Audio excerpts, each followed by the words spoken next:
The vinyl chair in Julian Vane's cramped clinic squeaked under old Mrs. Gable's weight as she apologized again for not having insurance. It was the third time. This month she had come in with a heavy chest and a worried heart, and it was the third time she had clutched a worn leather purse as if it held the secrets of the universe, only to find it nearly empty. Julian waved her off without looking up from the prescription pad. His handwriting was messier than it used to be, a jagged scrawl that mirrored the jagged edges of his life. He remembered a time when his signature was a mark of prestige, a symbol of hope etched onto the discharge papers of the world's most powerful people. Now, it was just a scribble for a woman who lived on a social security check that barely covered her heat. $20, he said, his voice a low gravel. That's what I'm charging you, Dr. Vane. The medication alone costs $20 at the pharmacy across the street, but I have a sample pack in the back. That will get you through the first week. He handed her the script and a small white box. And I want you back here in 2 weeks, not 3. Not when the breathlessness gets so bad you can't walk to the mailbox. 2 weeks, Martha. The elderly woman took the paper with shaking hands, her eyes turning wet. Julian turned away before she could start thanking him. He had always hated the gratitude. In the old days, it felt like a debt he could never fully repay. Now, it felt like a reminder of everything he had failed to do for the one person who mattered most. The clinic in Oak Haven, Wyoming, smelled like a cocktail of industrial cleaner, stale coffee, and the lingering scent of damp winter coats. It was a humble space, 2 exam rooms with peeling wallpaper, a waiting area with 3 mismatched plastic chairs, and a front desk where a receptionist should have sat. But Julian couldn't afford a receptionist. He was the doctor, the janitor, the accountant, and the ghost that haunted the building. The building itself sagged between a hardware store and a thrift shop that sold furniture nobody wanted.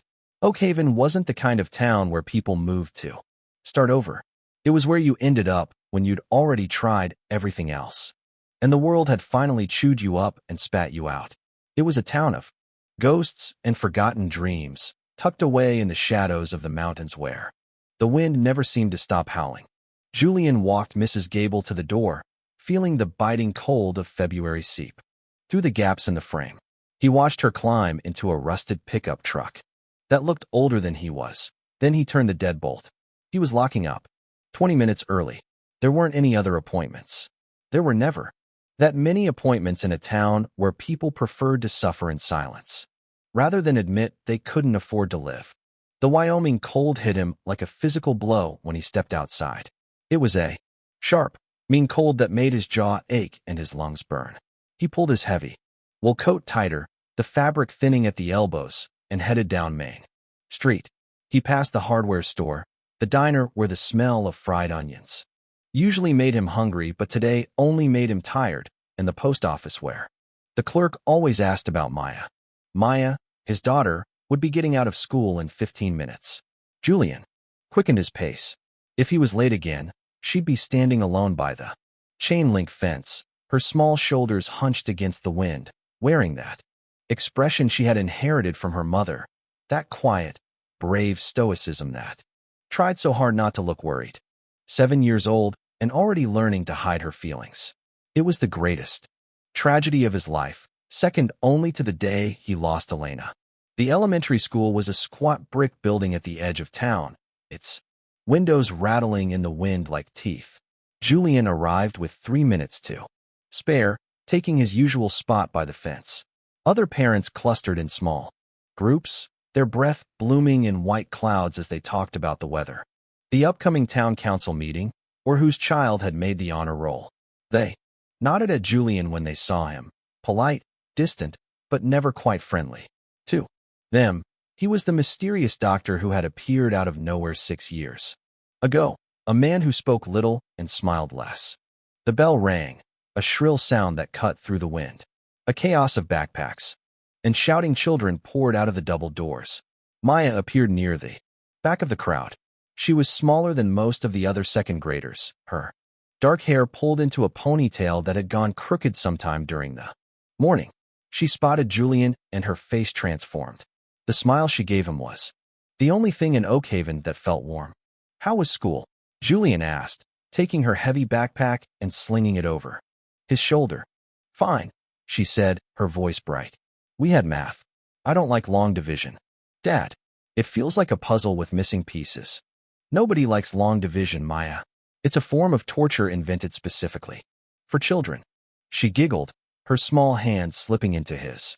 They walked home through streets lined with houses that needed new paint and yards where trucks sat on blocks.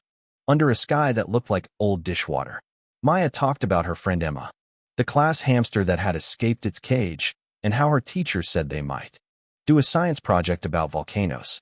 Julian listened, making the right sounds at the right times, while his mind drifted to the stack of past due bills sitting on his kitchen counter.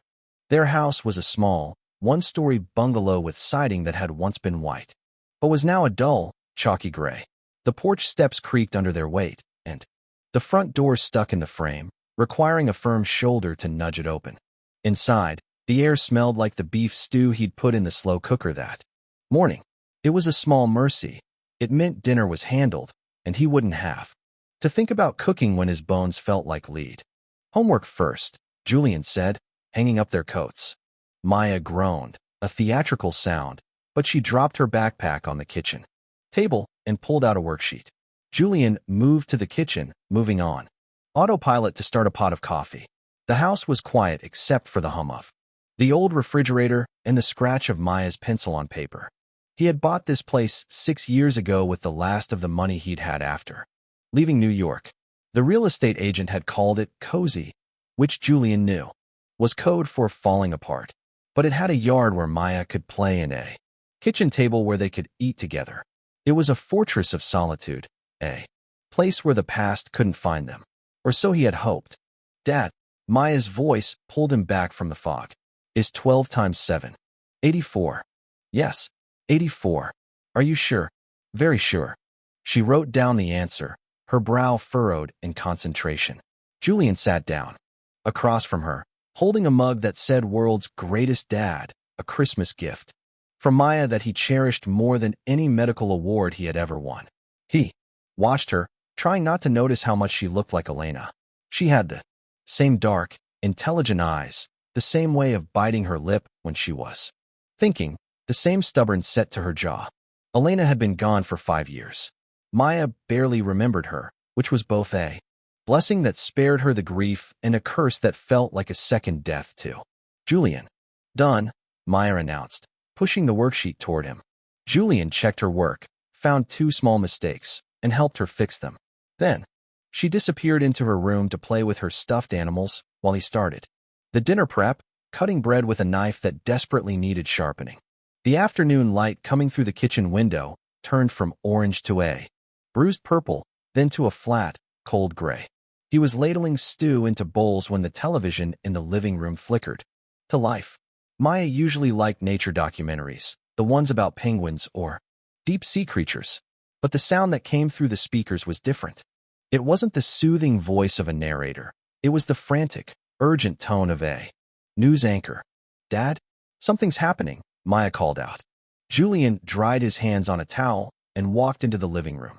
Maya was sitting cross-legged on the floor, the remote clutched in her hand, staring at the screen.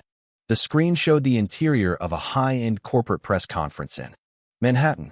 Sleek glass, expensive suits, and the blinding flash of cameras. A woman stood at a podium. She was young, barely 30, with a face that was known to every household in the country. Adriana Thorne, CEO of Thorne Genomics, a billionaire many times over, and a woman who had been hailed as the savior of modern medicine. She was mid-sentence, talking about a new breakthrough in genetic therapy, when her words suddenly slurred. I need to.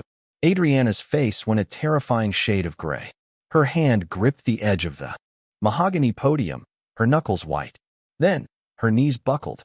The screen erupted into chaos.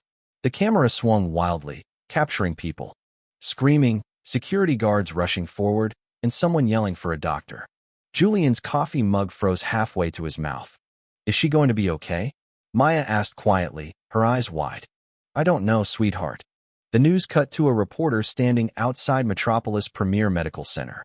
The air in New York looked as cold as it was in Wyoming, the reporter's breath visible in the harsh streetlights. "We are just receiving word that Adriana Thorne has been admitted to the cardiac intensive care unit here at Metropolis Premier," the reporter said, her voice shaking with the weight of the breaking news. "Sources inside the hospital say her condition is critical." The medical team, led by renowned cardiologist Dr. Alastair Vance, is working to stabilize her, but as of this moment, details remain scarce. Julian walked back into the kitchen and turned off the stove. The stew could wait. Metropolis Premier Medical Center. Of course it was Metropolis. Where else would they take someone like Adriana Thorne? It was the most expensive hospital in the world, a place that promised miracles to those who could afford the price of admission. It was also the place where Elena had died. Julian leaned against the counter, pressing his palms flat against the cool laminate. He tried to slow his breathing, tried to push back the memories that were clawing their way to the surface. That hospital was 2,000 miles away. That life was buried under 5 years of Wyoming snow. He had burned those bridges, changed his name, and disappeared. His phone rang. It sat on the counter, vibrating with a frantic energy. Julian looked at the display. Unknown number. New York area code. He didn't answer. It rang again 30 seconds later. Same number. "Dad." Maya appeared in the doorway, clutching a stuffed bear. "Your phone is buzzing." "I know." He declined the call. The phone immediately rang again. It was persistent, a digital scream for attention. Julian stared at it for a long time. 5 years of peace. 5 years of pretending the world didn't exist. He answered. "Dr. Vane." A woman's voice, professional but strained to the breaking point. "This is Jennifer Reeves. I'm the Chief Operating Officer at Metropolis Premier. I apologize for calling like this, but we have a situation."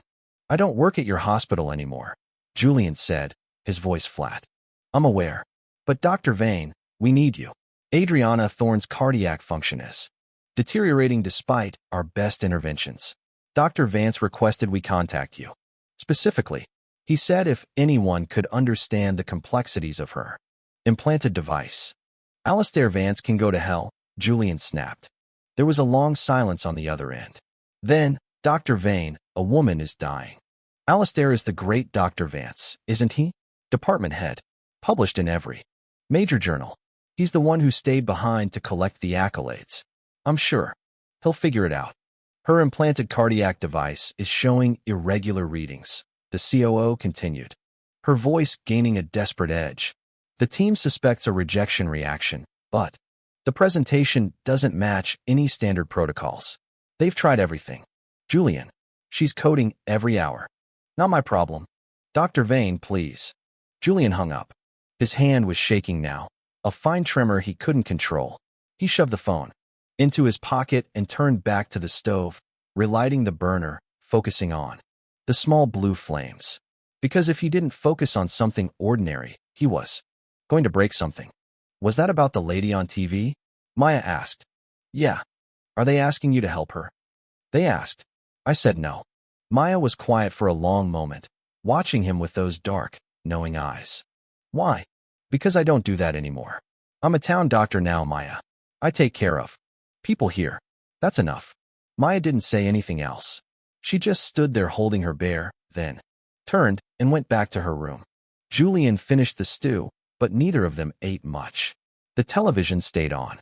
In the living room, a low murmur of continuous coverage. Update. Condition. Critical.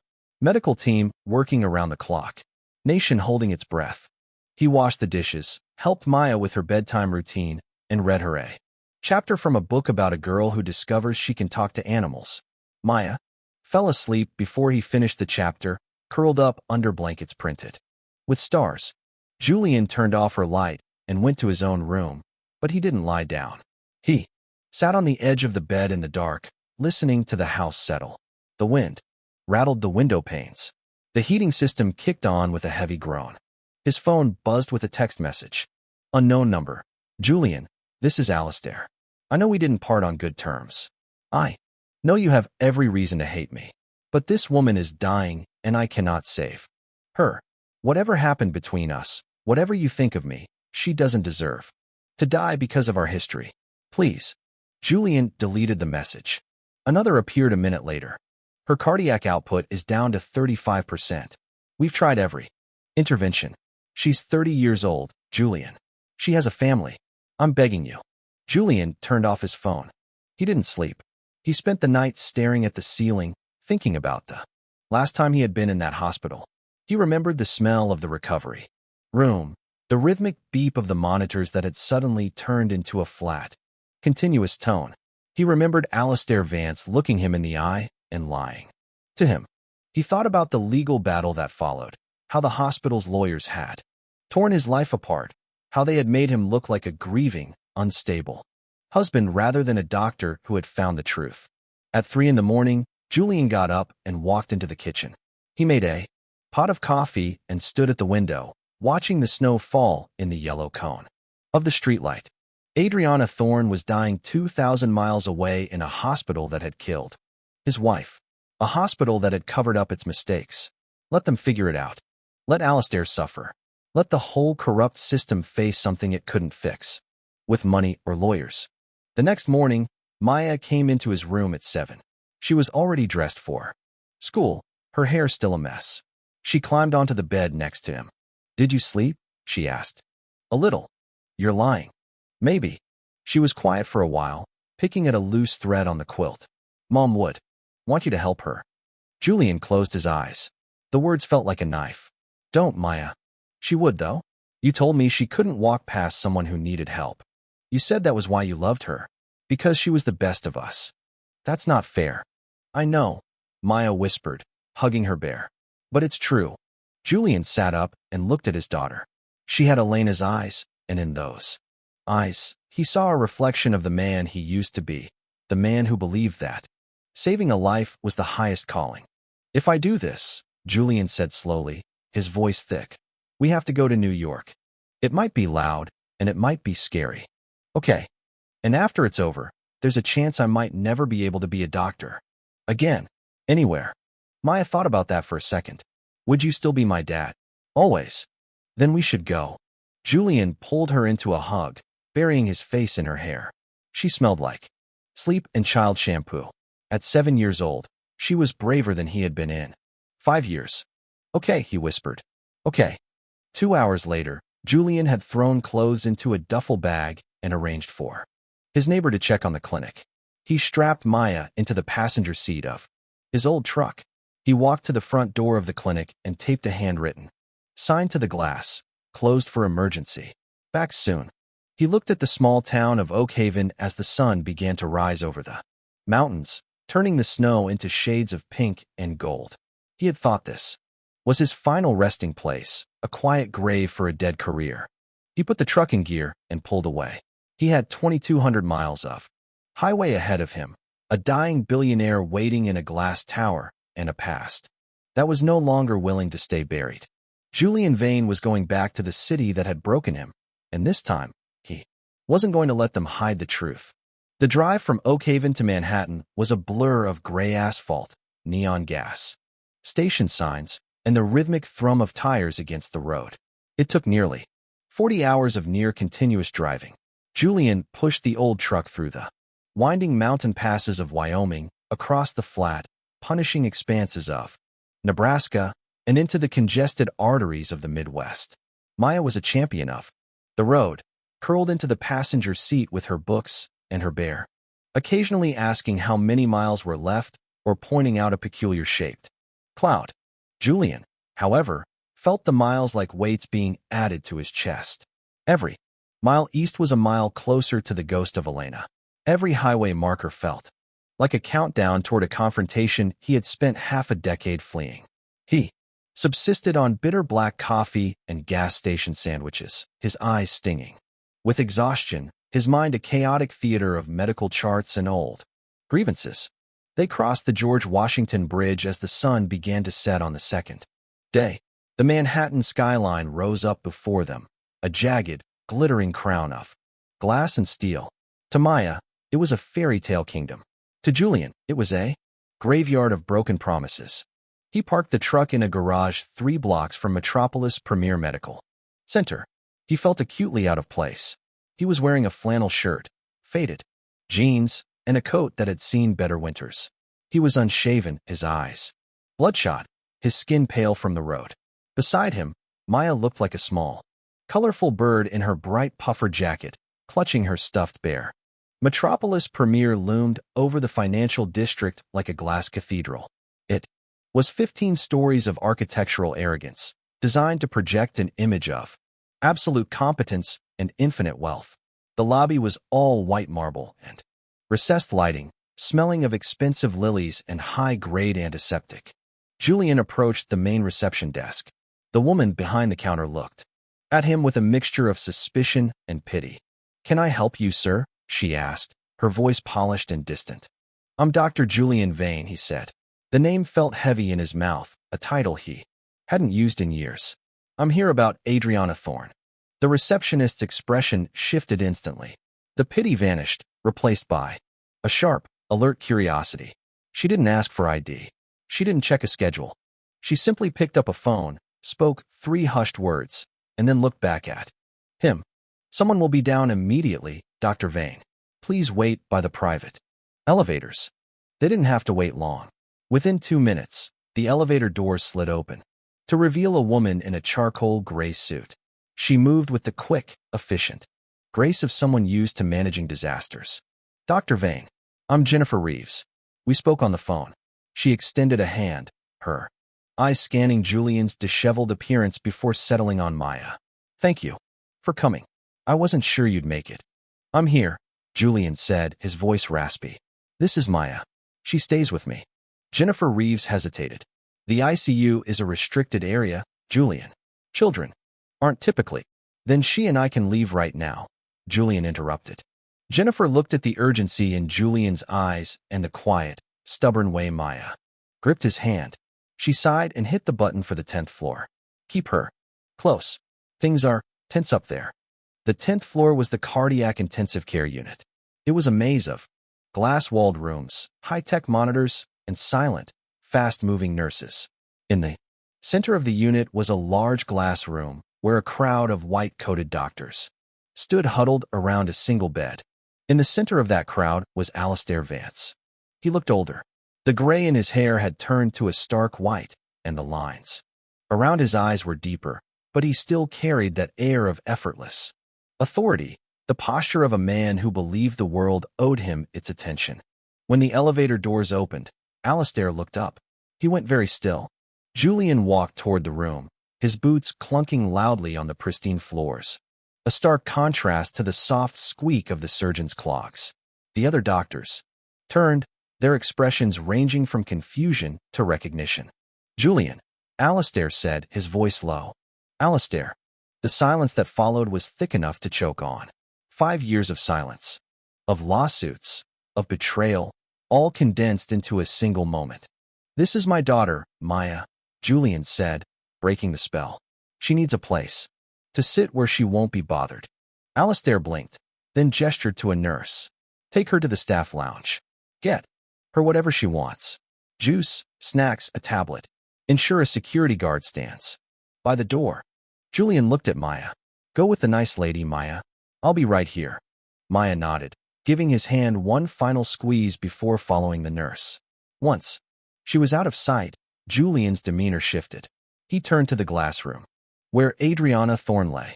She was nearly invisible under a mountain of technology. Ventilator tubes, ECMO lines, a dozen 4 pumps, and a massive array of monitors. Her face was a ghostly white, her breathing entirely mechanical. "Talk to me," Julian said, stepping into the room.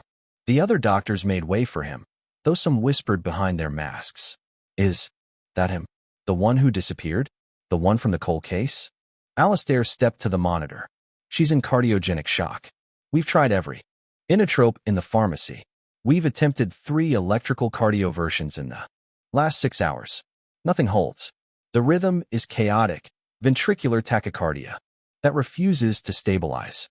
Her cardiac output is hovering at 28%. "And the device?" Julian asked, looking at the X-ray on the digital screen. "The Thorne-Meyer XR9, Alistair said. Her own company's flagship product. It was supposed to be the gold standard for arrhythmia management. It's been in 18 months. 3 days ago, it started malfunctioning. We're seeing massive inflammatory markers around the leads. It looks like a classic late-stage rejection, but the blood work doesn't show the expected eosinophil count. Julian stared at the monitor. He watched the green line of Adriana's heart rhythm. It was a jagged, ugly scribble, the heartbeat of a woman falling off a cliff. He looked at the device telemetry, the strings of code and data scrolling. On a secondary screen, "You've been treating this as a rejection," Julian said quietly. "Of course," a younger doctor said, his voice dripping with defensive arrogance. "The CRP is through the roof. The ultrasound shows pericardial effusion." "What else would it be?" Julian didn't look at him. He looked at the clock on the wall. It was 6:14 p.m. "You've been poisoning her," Julian said. The room went dead silent. Alistair's jaw tightened. "Be careful, Julian. We've used the standard protocols." "Then your protocols are wrong," Julian snapped. He walked to the bedside, his eyes scanning the surgical site, the way the skin was puckered, the specific shade of the bruising. "This isn't a biological rejection. It's a software-driven immunological cascade. You're giving her high-dose steroids to stop a rejection that isn't happening, which is only accelerating the degradation of the lead's polymer coating." "That's impossible," the younger doctor scoffed. "The XR9 is fail-safe." "No device is fail-safe when it's being told to fight itself," Julian said. He grabbed a tablet from the bedside and started scrolling through the last 48 hours of data at a dizzying speed. "What are you doing?" Alistair asked. "Finding the truth. You have 9 minutes." 9 minutes for what? In 9 minutes, her pH will drop below 7.1. Her potassium will spike as the cells continue to lyse under the stress of the steroids, and she will go into an irreversible asystole. You won't be able to shock her back. The XR9 will lock her heart in a permanent spasm. Julian's fingers moved like lightning across the screen. He was looking at things none of the other doctors had even considered: the interaction between the device's frequency and the specific mineral content of the patient's latest blood panel. "She has a rare genetic mutation," Julian muttered, almost to himself. "Thorn. She should have known. Her own genome. She's a hyper-responder to synthetic polymers." He looked up at the head nurse. "Stop the steroids. Now. I need 50 milligrams of Benadryl, 10 of 4 calcium, and I need the device programmer. Now." "Julian, you can't just..." Alistair started. 9 minutes, Alistair," Julian roared. "Do you want her to die under your name, or do you want to save her under mine? Decide now." Alistair Vance looked at the monitor. The heart rate was climbing, 160, 170. The blood pressure was cratering. Adriana Thorne was dying. He looked at the man he had once betrayed, a man who looked like a drifter but spoke like a god. "Do what he says," Alistair commanded. The room exploded into motion. The steroids were disconnected. The new medications were pushed into the lines. Julian grabbed the device programmer, a specialized laptop that communicated with the implant. "You're going to recalibrate the leads?" Alistair asked, leaning in.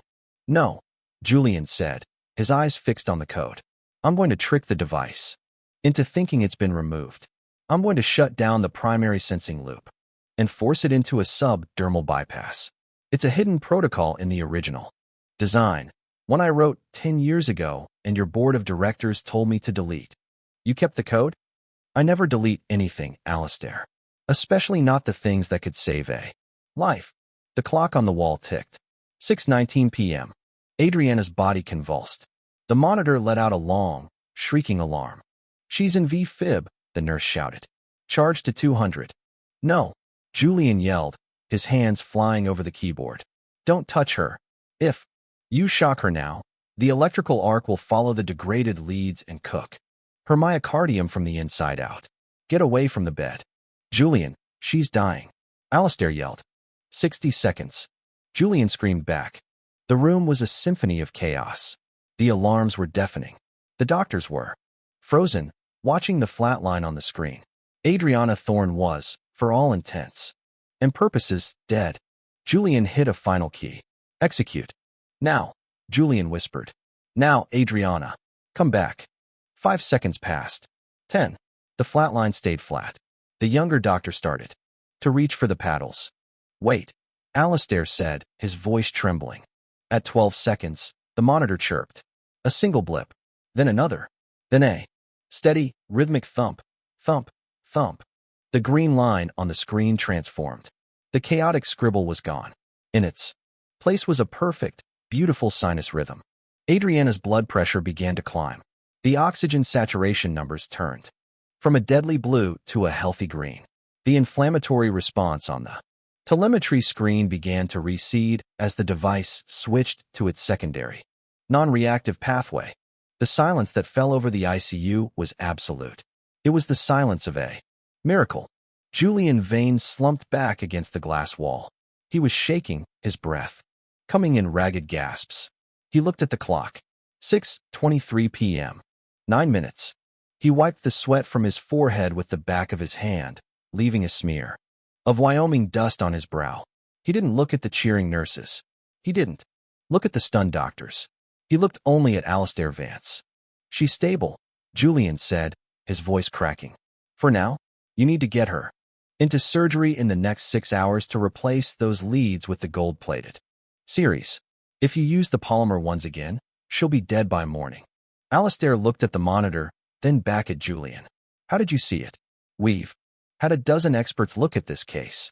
They were looking at the patient as a collection of symptoms, Julian said, pushing himself off the wall. I looked at her as a human being who was being failed by her own technology. You spent too much time trusting the brochures and not enough time reading the science. Julian walked out of the room. He didn't wait for a thank you. He didn't wait for a check. He walked straight to the staff lounge, where Maya was sitting on a sofa, drawing a picture of a mountain on a piece of paper. Ready to go, Dad? She asked, looking up. Ready, Maya. He took her hand and led her toward the elevator. He could feel the eyes of the entire hospital on him. They were watching a ghost walk among them. He reached the lobby and walked out into the cold New York night. The air felt heavy and thick compared to the mountain air of Oak Haven. He started walking toward the garage, but a voice stopped him. Julian, wait. He turned. Jennifer Reeves, the COO, was running across the plaza, her heels clicking on the stone. She was breathless. You can't just leave, she said. The board, Adriana's family, they'll want to speak with you. There will be a press conference. This is the medical story of the decade. I don't care about the story, Julian said. I did what I came to do. But you're a hero, Julian. You saved the most important woman in the country. Julian stepped closer to her. The streetlights caught the exhaustion and the anger in his eyes. 5 years ago, a woman named Elena Vane died in that building. She wasn't the most important woman in the country. She was just a teacher. She was just my wife. And your hospital lied about why she died. You buried the truth to protect your stock price. Jennifer went pale. Julian, I wasn't here then, It doesn't matter, Julian said. The system is the same. You only care about the lives that come with $1 billion price tag. I'm going back to Wyoming. Don't call me again. He turned and walked away, Maya's small hand tucked firmly in his. They reached the truck and Julian sat in the driver's seat for a long time, his forehead resting on the steering wheel. He felt empty, drained of everything but the cold reality of the past. Dad, Maya whispered. Are you okay? I'm fine, sweetheart. Just tired. Did you save her? I did. Does that mean we can go home now? Julian looked at his daughter. He looked at the city that had taken so much from him.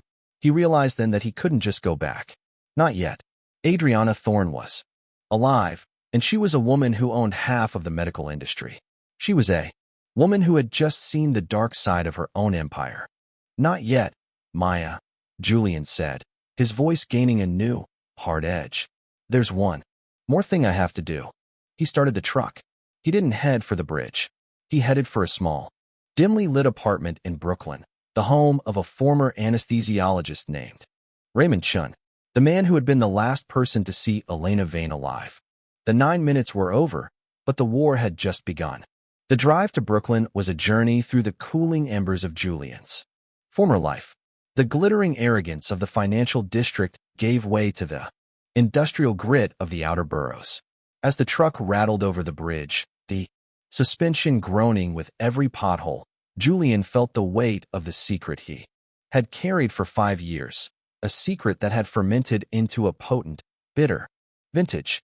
Maya had fallen asleep against the window, her breath fogging the glass. In the soft glow of the dashboard lights, she looked so much like Elena that it made Julian's chest ache with a physical, stabbing pain. He was leading her into the heart of a storm, and for a moment, he felt a wave of self-loathing. He should have stayed in Oakhaven. He should have kept her safe in the quiet, snowy anonymity of the mountains. But the look in Adriana Thorne's eyes, even while she was unconscious, and the hollow, practiced lies of Alistair Vance had awakened something in him that he couldn't put back to sleep. He found the address in a part of Brooklyn where the streetlights were anemic, and the air tasted of salt and old diesel. It was a pre-war walk-up with a brick facade that looked like it was held together by layers of grime and graffiti. Julian parked the truck and sat for a moment, his hands gripping the steering wheel until his knuckles turned white. He looked at Maya. He couldn't leave her. In the truck, not here. He gently shook her shoulder. Maya, wake up, sweetheart. We're here. She blinked, rubbing her eyes. Are we home, Dad? Not yet. We're visiting an old friend. Just for a minute. They climbed the stairs to the 3rd floor. The hallway smelled of boiled cabbage and floor wax.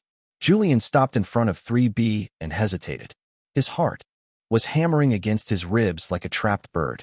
He knocked. The sound of several locks turning preceded the door opening a few inches, held by a heavy security chain. A face appeared in the gap, haggard, sallow, with dark circles under the eyes that looked like permanent bruises. I told the lawyers I don't have anything else to say, the man rasped. I'm not a lawyer, Raymond, Julian said, his voice low and steady. The man froze. He squinted through the gap, his eyes widening as they landed on Julian's face. The color drained from what was left of his complexion. Julian? Julian Vane. Open the door, Raymond. The chain rattled, and the door swung open. Raymond Chin looked like a man who had spent the last 5 years in a cellar. He was wearing a threadbare cardigan and stained trousers. The apartment behind him was a tomb of cardboard boxes and unwashed dishes. Raymond looked at Julian, then down at Maya. A flicker of something like shame crossed his face. You shouldn't have come here. It's not safe for you. I'm not worried about safety anymore, Julian said, stepping into the room. I just saved Adriana Thorne's life at Metropolis Premiere. I saw Alistair. I saw the whole board. Raymond let out a shaky breath and sat down on a crate. Then you know they're still at it. The same games. The same lies. Julian pulled a chair out for Maya, who sat down quietly, sensing the gravity of the room. He stood over Raymond. I want to know what they did 5 years ago. Not what the lawyers said. Not what the incident report said. I want the truth. You were too afraid to tell me at the deposition. Raymond buried his face in his hands. They broke me, Julian. They said if I talked, they'd make sure I never practiced again. They said they'd tie me up in litigation until I was homeless. You're already homeless in your own head, Raymond, Julian said, his voice hard. Tell me about the maintenance logs. Raymond looked up, his eyes glassy. It wasn't just a dosage error. I did make a mistake, yes. I was on my 20th hour of a double shift. The hospital had cut the anesthesiology staff by 30% that quarter to hit their bonus targets. I was exhausted.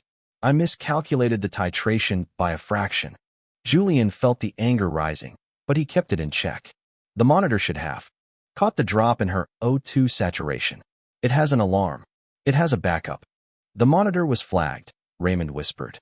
3 weeks before Elena's surgery. I found the work order in a trash can in the administrator's office. It had been stamped deferred. They were over budget on the maintenance contract. They decided to wait until the next fiscal year to fix the sensors in recovery. Room 4. The room felt like it was spinning. Julian leaned against the wall to steady himself. They knew? They knew the sensors were dead. And they knew I was exhausted, Raymond said, a sob breaking in his throat. When she coded, I wasn't in the room. I was in the hall, trying to drink a coffee so I wouldn't faint. By the time the nurse found her, she'd been hypoxic. For 4 minutes. The confession I wrote, the one I gave to Alistair, never made it to the file. They replaced it with a report that blamed a rare, unpredictable allergic reaction. They paid me a settlement to move to Alaska and keep my mouth shut. I only came back to Brooklyn 6 months ago because I ran out of money. Julian looked at the man, a shell of a doctor, a victim of a system that viewed human life as a line item on a balance sheet. He felt a strange mix of pity and cold, crystalline fury. "Why didn't you come to me?" Julian asked. "And tell you I killed your wife because I was too tired to read a syringe." Raymond looked at him with profound self-loathing. "I couldn't look at you then, Julian. I can barely look at you now." A sudden, sharp knock at the door made them all jump. Julian instinctively moved in front of Maya. Raymond went rigid. "Dr. Vane," a voice called out from the hallway. It was polished, professional, and entirely out of place in this building. "We know you're in there. Ms. Thorne would like a word." Julian looked at Raymond, who was trembling. He walked to the door and opened it. Two men in dark suits stood in the hallway, their expressions impassive. Behind them stood Jennifer Reeves. "You're a hard man to track down, Julian," Jennifer said, her eyes scanning the dilapidated hallway with distaste. "I'm not interested in whatever the hospital is offering," Julian said. "This isn't from the hospital," Jennifer replied. "Miss Thorne is awake. She's remarkably lucid, considering she was dead 2 hours ago. She has questions that Dr. Vance can't answer, and she has information that you might find pertinent." Julian looked back at Maya. She was watching him, her face pale but steady. Then, he looked at Raymond Chun, who looked like he was waiting for an executioner.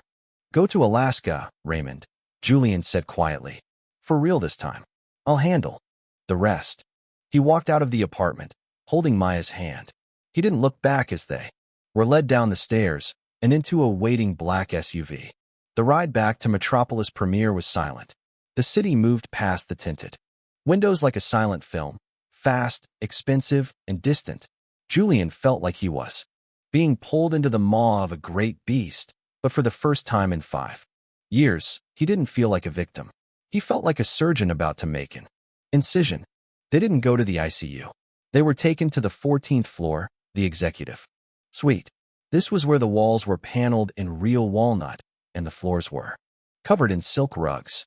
It was a world away from the sterile, plastic reality of the lower floors. Jennifer led them to a set of double doors guarded by 2 more security details. She knocked and opened the door. The room was vast, dominated by floor-to-ceiling windows that offered a panoramic view of the Hudson River. In the center of the room was a high-tech medical bed. Adriana Thorne sat propped up against a mountain of pillows. She was still pale, her movements slow, but her eyes, those dark, intelligent eyes Julian had seen on the news, were burning with an intense fire. Alistair Vance stood by the window, looking like he wanted to be anywhere else in the world. "Dr. Vane," Adriana said. Her voice was a rasp, but the authority in it was undiminished. "Come in." "And this must be Maya." Maya stayed close to Julian's side as they approached the bed. Adriana looked at the little girl and gave her a small, genuine smile. "You have your father's eyes, Maya. I hope you have his steady hands as well." Julian stopped at the foot of the bed. "You should be resting, Miss Thorne." "I've spent the last 48 hours resting in a void, Doctor. I'm quite finished with it." She looked at Alistair, then back at Julian. "I'm told that while I was away, you walked into this hospital and told the best cardiac team in the country that they were killing me, and then you proved it." "I told them the truth," Julian said. "The science was there. They just didn't want to see it."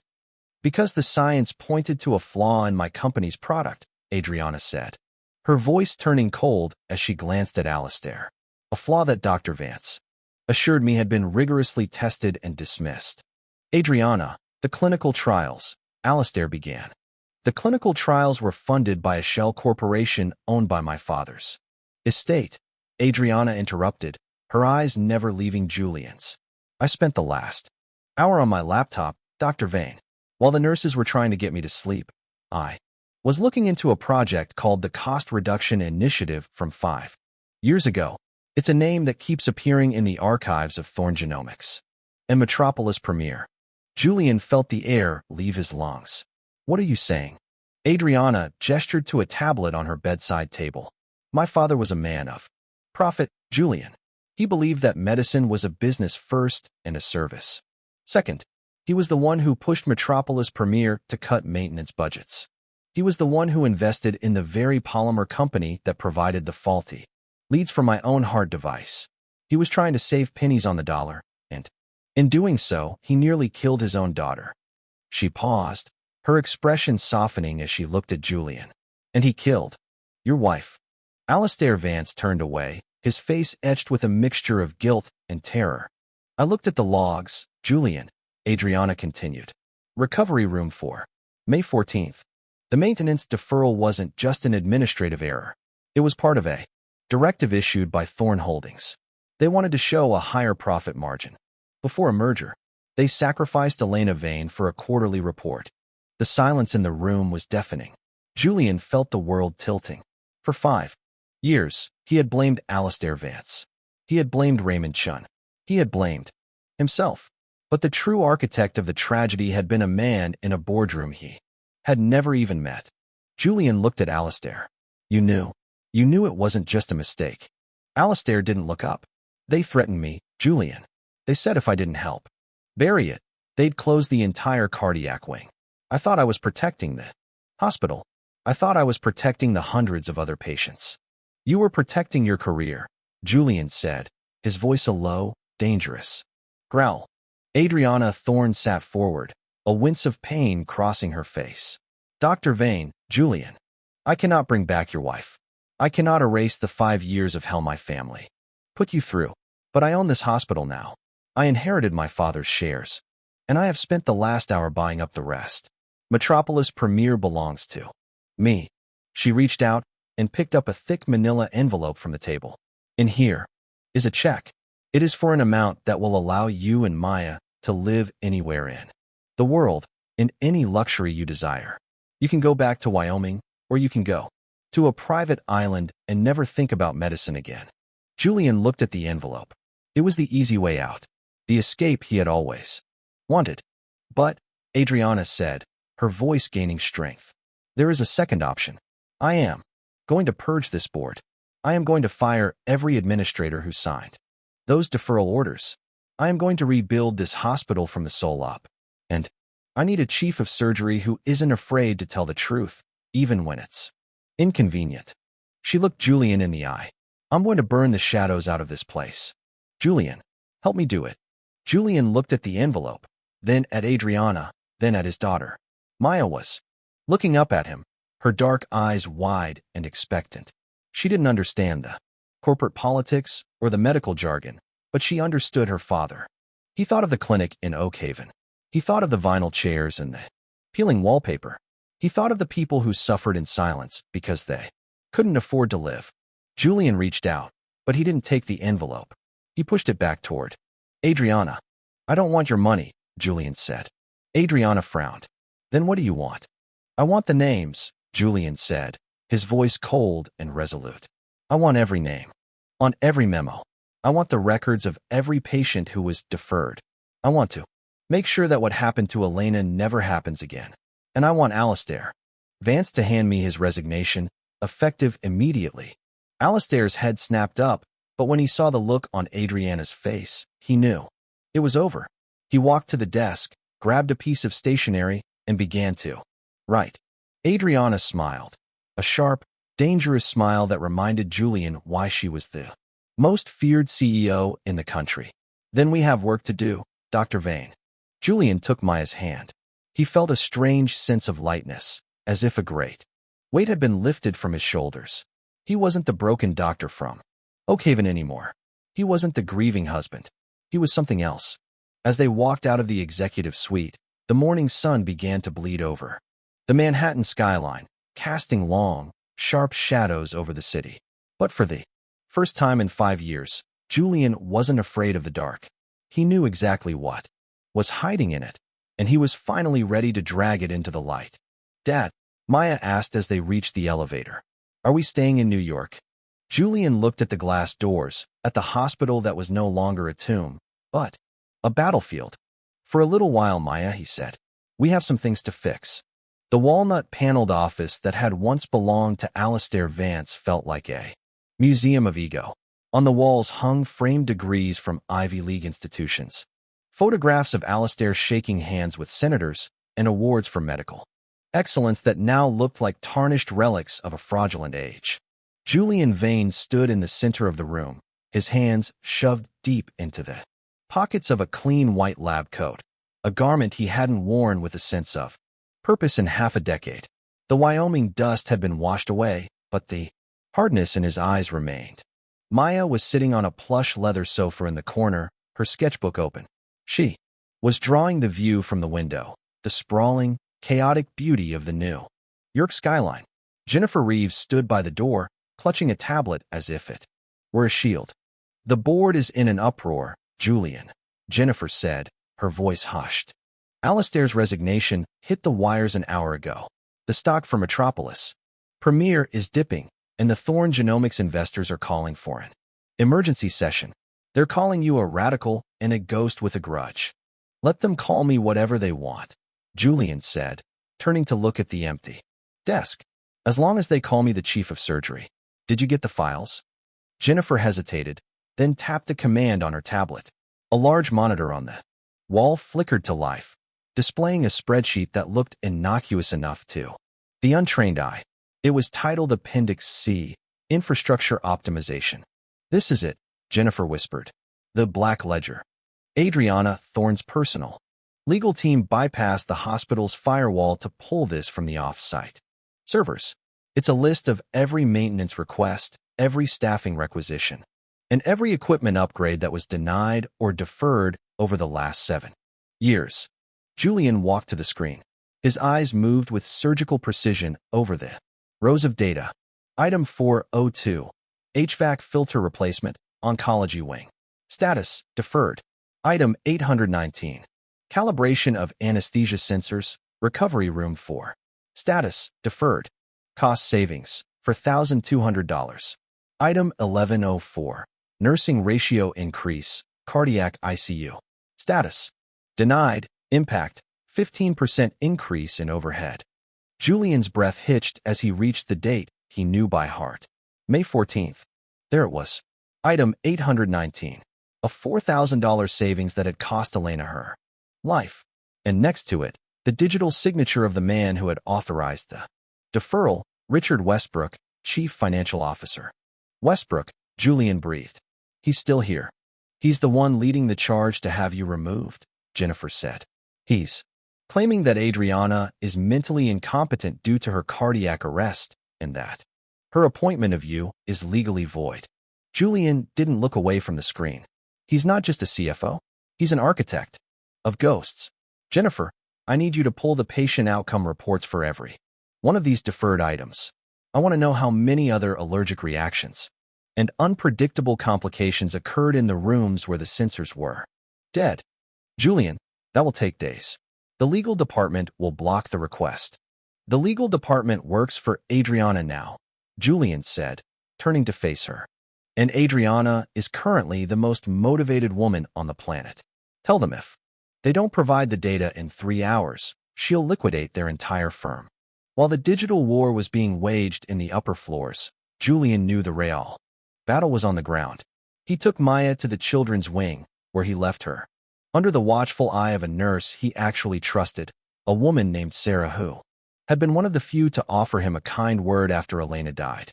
Keep her safe, Sarah, Julian said. With my life, Dr. Vane. It's good to see you back. This place has been cold for a long time. Julian descended to the basement levels, the belly of the beast. This was where the infrastructure was managed. He walked past the gleaming, high-tech labs of the upper floors and into the dimly lit hallways where the paint was peeling and the air smelled of old grease. He found the maintenance department. A man in grease-stained coveralls was sitting at a desk, staring at a flickering computer screen. You the one who sent the order for recovery room 4 or 5 years ago? Julian asked. The man looked up, his eyes weary. Who's asking? The new chief of surgery. The man stood up, his expression shifting from curiosity to a guarded defensive. I'm Miller. And yeah, I sent it.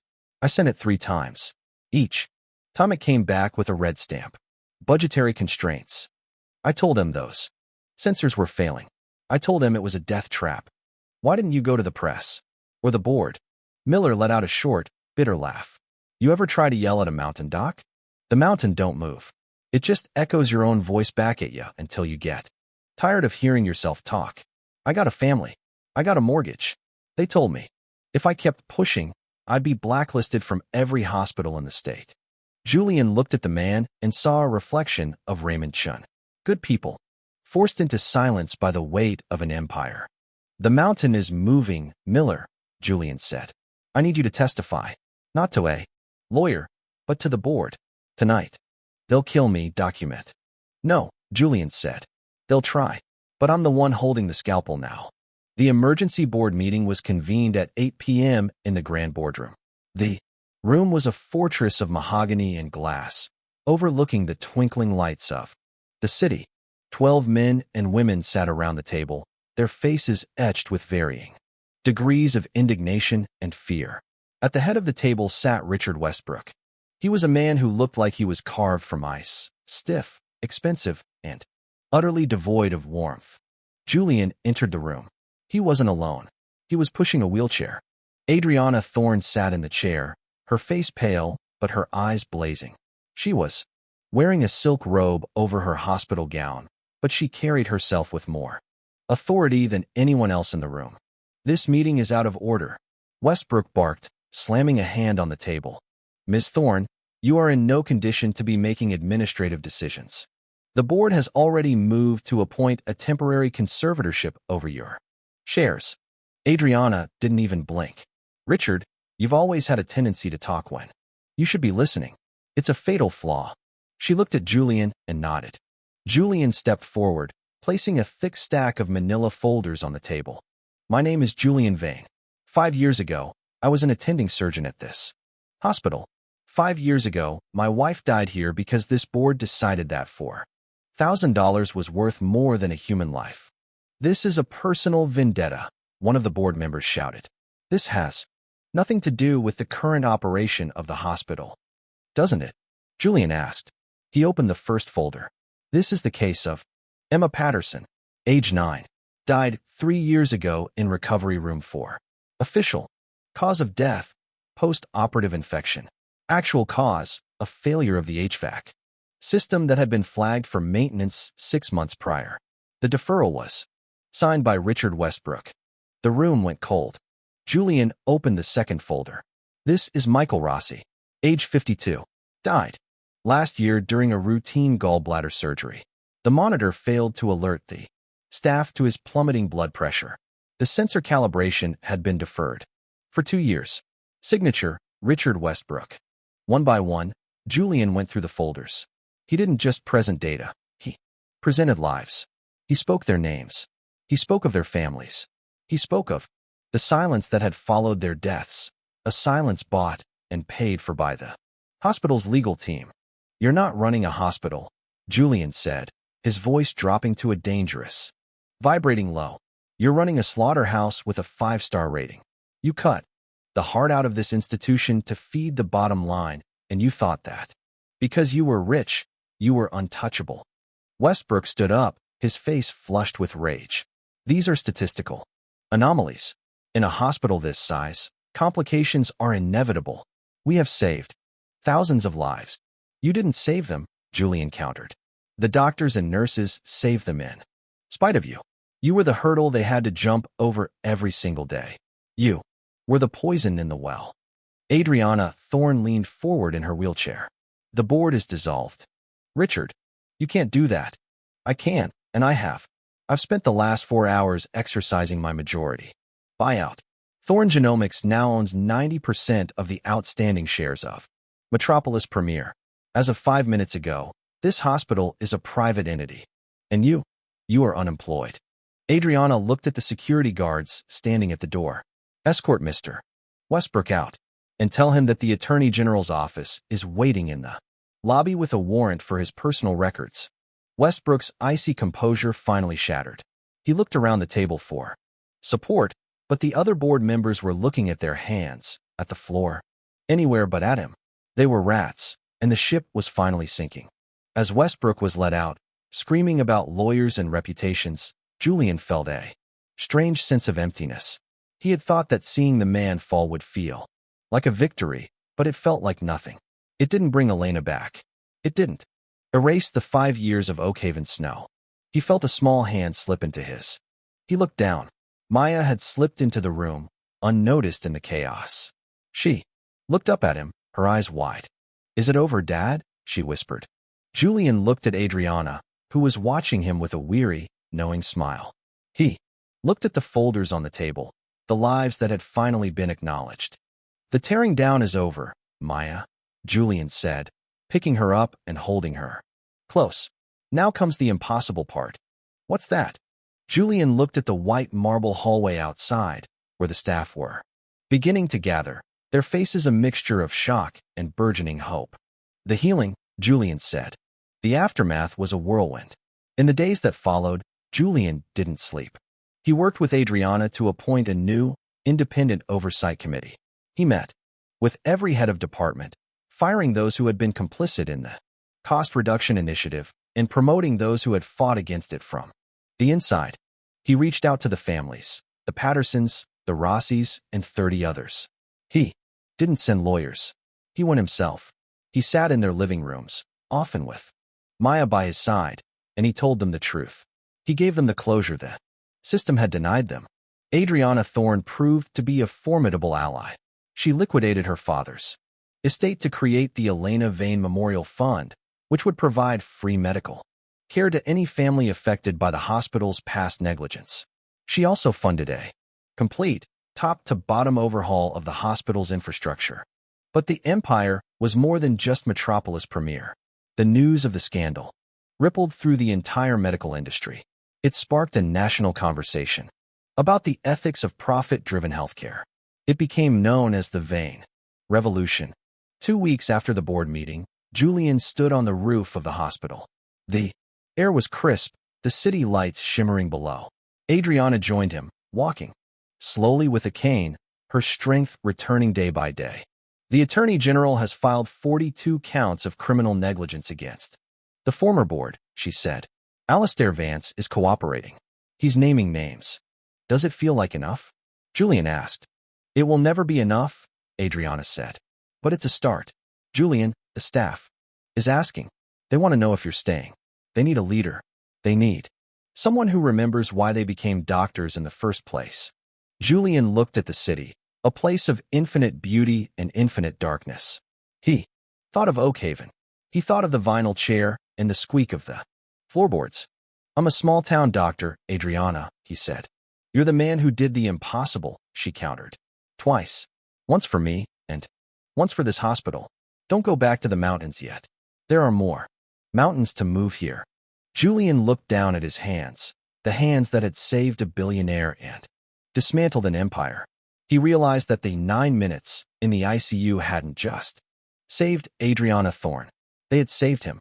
"I'll stay," Julian said, "but on one condition." "Anything." "We build a clinic," Julian said, "down in the city. A place for the Mrs. Gables of the world. A place where insurance doesn't matter and the budget is never an excuse to defer a life. And we name it after Elena." Adriana smiled, her eyes tearing up. "We'll break ground tomorrow." Julian looked at the horizon, where the sun was just beginning to peek over the Atlantic. The shadows were still there. They would always be there, and hung for the first time in 5 years. Julian Vane was ready to work. Maya joined them on the roof, holding a new drawing. It wasn't of the city. It was of a hospital, a bright, colorful building with a garden on the roof and birds in the sky. "Is this where we live now, Dad?" she asked. Julian took her hand and looked at the future. "This is where we help, Maya," he said. "This is where we heal." The first snowfall of the following winter did not hit like a fist as it had in Oakhaven. In Manhattan, it was a soft, silent transformation, dusting the gargoyles of the old brownstones and turning the chaotic streets into a muffled, white-veiled dream. Julian Vane stood at the window of his new office at Metropolis Premier Medical Center, now officially renamed the Metropolis Center for Health and Equity. He was no longer a ghost in a flannel shirt.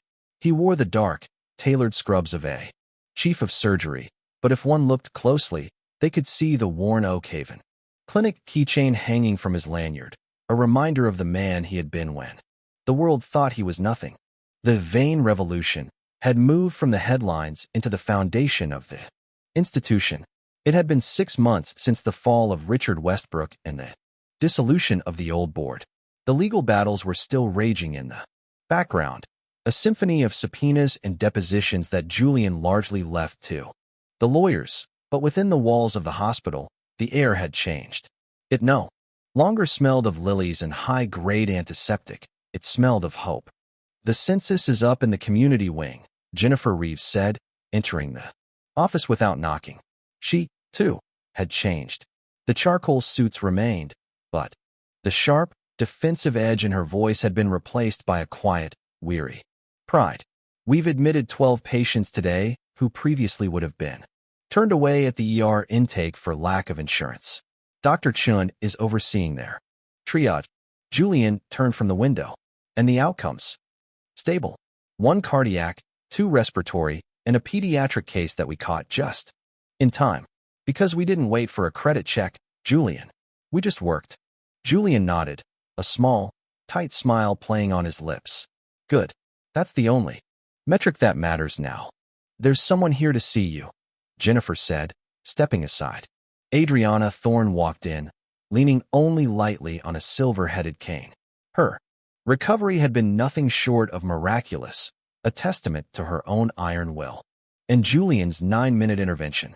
She looked vibrant, her dark eyes sharp, with the fire of a woman who had seen the void and decided she wasn't ready for it.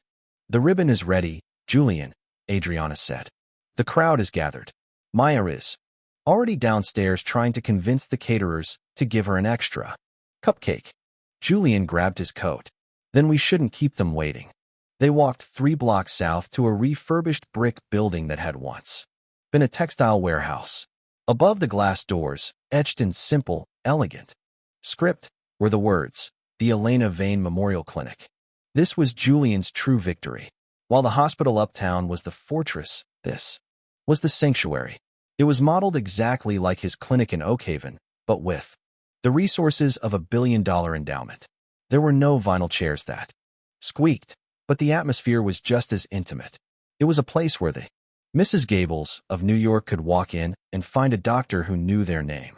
The crowd was a mix of high society donors, medical staff, and the families Julian had fought for. David and Michelle Patterson were there, holding a photo of their daughter Emma. Raymond Chun stood in the back, wearing a clean suit, his eyes no longer darting with the fear of a hunted animal. He had been reinstated under a probationary license, working as an assistant in the clinic's research wing, dedicating his life to the titration studies he had once botched. Julian stepped to the podium. He didn't have a prepared speech. He looked at Maya, who was standing in the front row, holding her bear and looking up at him with absolute pride. 5 years ago, Julian began, his voice echoing in the crisp air. "I thought that medicine was a system. I thought it was a machine made of budgets, protocols, and hierarchies. When that machine broke, it took the most important person in my life with it. I ran away because I thought the machine was too big to fight." He looked at the faces in the crowd. "But I was wrong. Medicine isn't a machine. It's a promise. It's the promise that when a human being is at their most vulnerable, another human being will stand in the gap. Not for a paycheck, not for a stock price, but because it is the right thing to do." He gestured to the building behind him. "This clinic is for Elena, but it's also for every person who was told they weren't worth the cost of a sensor. Today we stop counting the cost and start counting the lives." Maya stepped forward with a pair of oversized scissors. With one swift snip, the purple ribbon fell. The Elena Vane Memorial Clinic was open. As the evening progressed and the crowds thinned, Julian found himself sitting on a bench in the clinic's small courtyard. The snow was beginning to fall. "Again, Julian." He looked up. Alistair Vance stood a few feet away. He looked smaller than he had months ago, the weight of his cooperation with the Attorney General having stripped away his arrogance. He was no longer a doctor. He was a witness. "I didn't think you'd come," Julian said. I wanted to see it, Alistair replied, looking at the clinic. It's what we used to talk about in med school, before the grants and the titles got in the way. Alistair sat on the other end of the bench. He didn't look at Julian. I'm heading to the hearing tomorrow. I'm giving them the rest of the Thorn holdings. Correspondence. Westbrook is going away for a long time, Julian. And I'll likely lose my license permanently. You knew that was coming when you spoke up, Julian said. I did. And for the first time in a decade, I didn't try to find a way to defer the consequences. Alistair looked at his hands that had performed thousands of surgeries but had been stained by the ink of a dozen cover-ups. I'm sorry, Julian. I know it doesn't fix anything, but I am sorry. Julian looked at the man who had been his mentor, his friend, and his greatest betrayer. He realized that the anger he had carried for 5 years, the hot, searing coal in his chest, had finally gone cold. It was replaced by a profound, quiet peace. The healing has to start somewhere, Alistair, Julian said. Tomorrow is your start. Don't waste it. Alistair nodded, stood up, and disappeared into the snowy New York night. 10 years later, the Wyoming wind still howled through the passes, but in the town of Oak Haven, the old clinic building was no longer sagging. It had been purchased and renovated into a regional health center, connected by a digital network to the Great Sarah Cole Memorial in New York. Julian Vane sat on the porch of the house he had never sold. He was older now, the gray in his hair a permanent fixture, his face lined by 1,000 stories of recovery and loss. He still spent his summers here, away from the noise of the city, keeping his hands in the dirt and his feet on the mountain. A car pulled up the gravel driveway. A young woman stepped out. She was tall, confident, wearing a dark blue medical school sweatshirt. She carried a stethoscope around her neck like a piece of jewelry. Hey, Dad, Maya said, her voice bright and strong. Julian stood up, his joints a little stiffer than they used to be, but his heart lighter than ever. You're late. I thought the residency board was letting you off at 4. Maya laughed, walking up the steps and hugging him. Dr. Thorne, sorry, Aunt Adriana, wouldn't let me leave until I finished the telemetry report on the new bio leads. She says the chief of surgery is a real stickler for data. Julian smiled. She's right. You have to be careful with the science, Maya. It's the only way to protect the truth. They sat together on the porch, watching the sun dip behind the jagged peaks of the Rockies. Maya pulled out a sketchbook, the same habit she'd had since she was 7. But she wasn't drawing mountains anymore. She was sketching the blueprints for a mobile clinic she wanted to take into the rural heartlands. Dad? She asked, not looking up from her work. Yes, sweetheart. Do you think we did it? The impossible thing. Julian looked at his daughter, the living legacy of a woman who had been lost and a man who had been found. He thought of the thousands of people who had walked through the doors of the clinics and hospitals they had built. He thought of the silence that had been broken and the light that had been let in. We didn't do the impossible, Maya, Julian said, taking her hand. We just did what was right. And it turns out, that's the most powerful thing in the world. The sun disappeared, leaving the sky a deep, bruised purple. The stars began to emerge, cold and bright, over the Wyoming snow. Julian Vane closed his eyes, listening to the wind. For the first time in his life, he didn't hear the echoes of the past. He only heard the steady, rhythmic heartbeat of the future. The ghost was gone. The doctor remained. And the healing would never end.